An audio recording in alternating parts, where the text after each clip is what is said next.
Hi everyone, comic book reviewer here. This time we're reviewing on season 1 of Helluva Boss. Now, as you know, season 1 of Helluva Boss lasted for basically 7 episodes until episode 8 in 2023. Now, as you know, the 7th episode, Aussies, was meant to was basically originally aired on October the 31st in October 2021.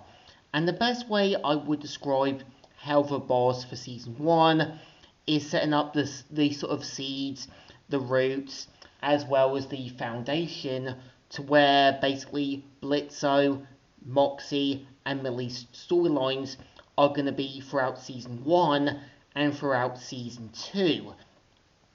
So my best way to describe season 1 is the standard filler season.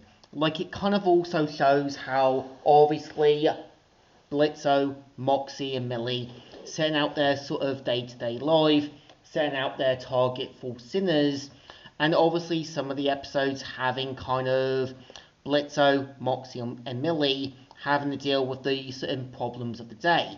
Like the first episode, Murder Family, showing how because of obviously Moxie still wanting to see the good in everyone, puts not only him but also Blitzo as well as Millie in danger. And I think there's certain episodes that kind of flash out to where the characters of the story arcs need to be.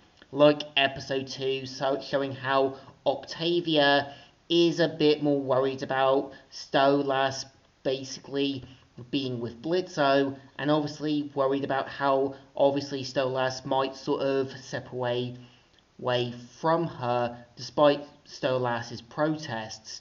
And we kind of see how obviously with the episode Spring Break as well as the episode Lululand, showing how links of Blitzo's past, mostly like with Fritz Rowley as well as Veronica Mayday, obviously have some links and access to grind with Blitzo.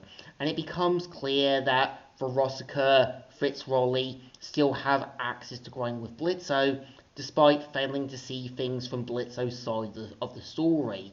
And there are certain episodes that need to kind of build up to where other characters need to be. Like obviously the Harvest Moon Festival, with the character, the striker, slowly building up his own sort of his own villain arc, obviously with 3 other characters from Heaven, who are obviously meant to be the foils to Blitzo, Molly and Mix, and Moxie, setting up to where season 2 needs to be for them.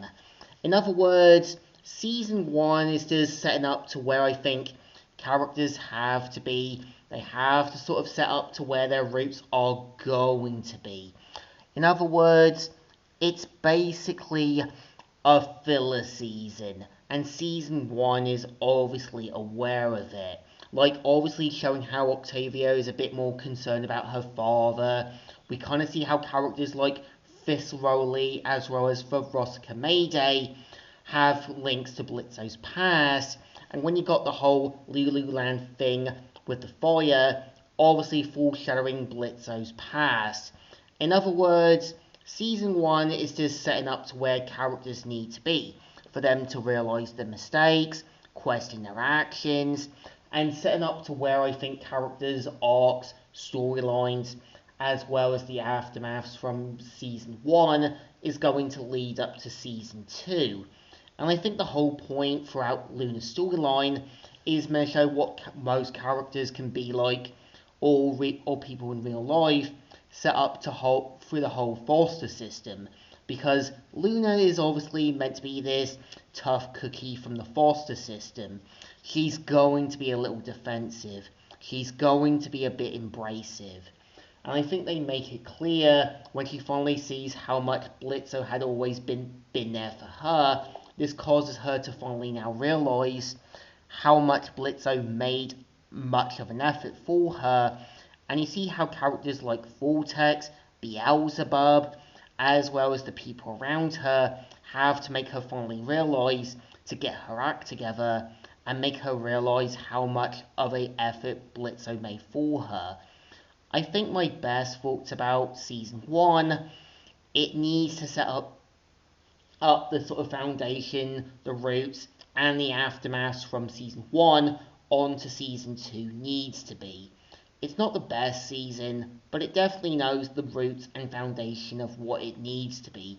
And I think becomes clear that this is Fizzy Pop's first step into becoming a proper writer, setting up the roots and foundations for Season 1 and onward to Season 2, where obviously the sort of aftermaths, more truths about the characters, more truths about the storylines, actually need to be afterwards.